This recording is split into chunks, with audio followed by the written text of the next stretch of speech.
அமெரிக்க நாட்டின் 33வது அதிபர் Harry Truman இயேசுவினுடைய மலைப்பொழிவை கண்ணும் கருத்துமாக கடைபிடித்தால் இந்த உலகத்தில் வருகின்ற எந்த ஒரு சிக்கலையும் நம்மால் எளிதாக எதிர்கொள்ள முடியும் என்று சொல்லுகின்றார். இந்திய ஆன்மீக மரபின்படி முழு மனித வாழ்க்கை என்பது சிந்தனை, சொல், செயலிலே அமைந்திருக்கின்றது.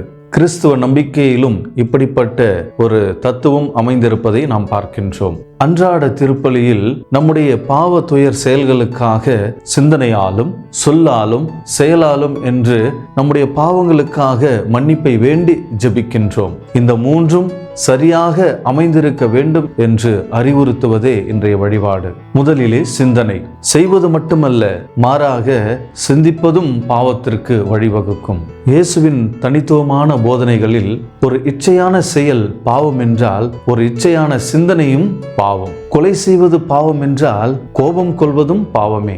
சுருக்கமாக சொன்னால், எதையெல்லாம் தவறாக செய்தால் பாவமோ அதையெல்லாம் சிந்தித்தாலும் பாவம். செயல்களால் நாம் நல்லவர்கள் என்று காட்டிக்கொள்ளலாம், ஆனால் அதை தவறாக சிந்தித்தால் அது பாவமே.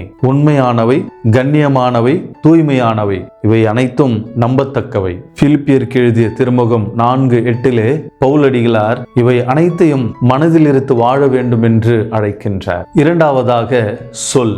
ஆணையிடுவது, பொய் சொல்வது இவற்றையெல்லாம் தவிர்ப்பது. ஆம் என்றால் ஆம், இல்லை என்றால் இல்லை என்று சொல்வதுதான் இயேசுவினுடைய போதனை. யாக்கோபு 1:2 பேச்சில் தவறாதோர் நிலை வாழ்வு பெற்றுள்ளார் என்கிறார். எப்பொழுதும் போதியுங்கள், அது தேவைப்படும் போது மட்டுமே பயன்படுத்துங்கள் என்று கூறுவார் புனித பிரான்சிஸ்கு அசிசி.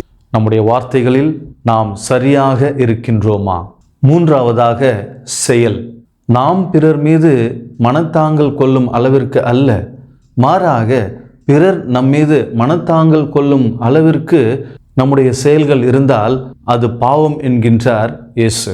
அப்படிப்பட்டவருடைய காணிக்கைகள் ஏற்றுக்கொள்ளப்படுவதில்லை என்று தீர்க்கமாக கூறுகின்றார்.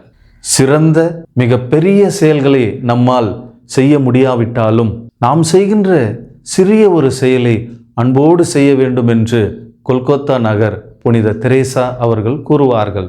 நம்முடைய செயல்கள் பிறருக்கு எந்த ஒரு வருத்தத்தையும் வேதனையும் தராவிட்டால் நல்ல செயல்களே. அன்பார்ந்தவர்களே, நம்முடைய சொல்லிலும் பேச்சிலும் மட்டுமல்ல, மாறாக செயலிலும் கடவுளுடைய அன்பை விளங்கச் செய்வோம். இறை வார்த்தைக்கு உண்மை உள்ளவர்களாக, இறை இயேசு கிறிஸ்துவிற்கு உண்மையான சீடர்களாக இருக்க விரும்பினால் உண்மையானதை சிந்திப்போம், உண்மையானதை பேசுவோம், உண்மையானதையே செய்வோம். இயேசுவுக்கே புகழ், இயேசுவுக்கே நன்றி. மரியே வாழ்க.